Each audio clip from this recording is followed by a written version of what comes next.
Hello বন্ধুরা, আমার চ্যানেলে আপনাদেরকে স্বাগত জানাই। আজকে নিয়ে এসেছি চিকেনের একটি রেসিপি, যা দেখতে যেমন সুন্দর লোভনীয়, খেতেও তেমনি সুস্বাদু এবং খুবই কম সময়ে কম ইনগ্রেডিয়েন্টসে ঝটপট বানিয়ে নেওয়া যায়। তো আমার এই রেসিপিটি যদি আপনাদের ভালো লাগে অবশ্যই একটি লাইক, শেয়ার, কমেন্ট করবেন এবং সাবস্ক্রাইব করে পাশে থাকবেন। তো দেখে নেওয়া যাক রেসিপিটি।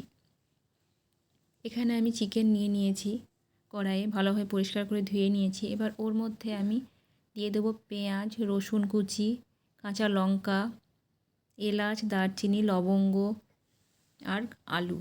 এখানে আদা কুচিও দিতে হয়, কিন্তু ঘরে আমার আদা কুচি ছিল না, তাই আমি অ্যাড করতে পারিনি। ওর মধ্যে দিয়ে দেব হলুদ গুঁড়ো, লঙ্কা গুঁড়ো, জিরে গুঁড়ো, পরিমাণ মতো লবণ, কাশ্মীরি লঙ্কা পাউডার, এটা আমি কালারের জন্য দিয়েছি। যে যেমন ঝাল খাবেন সেই পরিমাণ মতো আপনারা লঙ্কা গুঁড়ো বা কাঁচা লঙ্কা ব্যবহার করবেন, তবে এটা একটু ঝাল ঝাল ভালো লাগে। আর দিয়েছি আমি 2 চামচ টক দই। যেহেতু আমার আদা ছিল না, ওই জন্য আমি অল্প একটু আদা পেস্ট অ্যাড করেছি। আদা কুচি থাকলে আমি পেস্টটা অ্যাড করতাম না। আর উপর থেকে দিয়ে দেব সর্ষের তেল। এবার সব কিছু খুব ভালোভাবে মাখিয়ে নিতে হবে। এখানে পেঁয়াজ ভাজার, মশলা কষানোর কোনো কিচ্ছু প্রয়োজন নেই। সব মশলা একসঙ্গে কাঁচা দিয়ে এভাবে একটু নাড়াচাড়া করে কষানোরও প্রয়োজন নেই। এটা একটু নাড়াচাড়া করে প্রয়োজন মতো জল অ্যাড করে দিতে হবে। জলটা এমনভাবে দিতে হবে যাতে মাংসটা সেদ্ধ হয়ে যায় এবং অল্প একটু মাখা মাখা ঝোল থাকে। এরকম খুব বেশি ঝোলও হবে না, আবার একদম শুকনোও হবে না। এখানে আমার ভালোভাবে এটাকে মাখিয়ে নেওয়া হয়ে গেছে।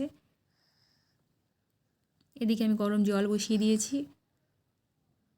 এবার আমি অ্যাড করে দেব গরম জলটা।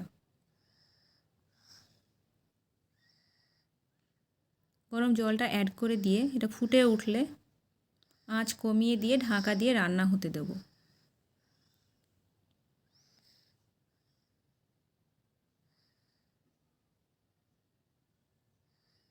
ফুটে উঠেছে, এবার আমি আঁচ কমিয়ে কিছুক্ষণ রান্না হতে দেব।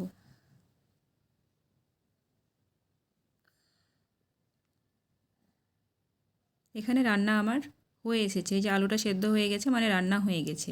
তবে রান্নার কালারটা দেখে ভয় পাবেন না, কিছুক্ষণ পর এর কালারটা খুবই সুন্দর আসবে। এই যে ভাপটা বসে গিয়ে এবার দেখুন কত সুন্দর একটা কালার এসেছে। দেখুন কত আকর্ষণীয় কালার লাগছে, যেমন আকর্ষণীয় খেতেও তেমনই সুস্বাদু। তো আমার রেসিপিটি কেমন লাগলো অবশ্যই কমেন্ট বক্সে জানাবেন। ধন্যবাদ।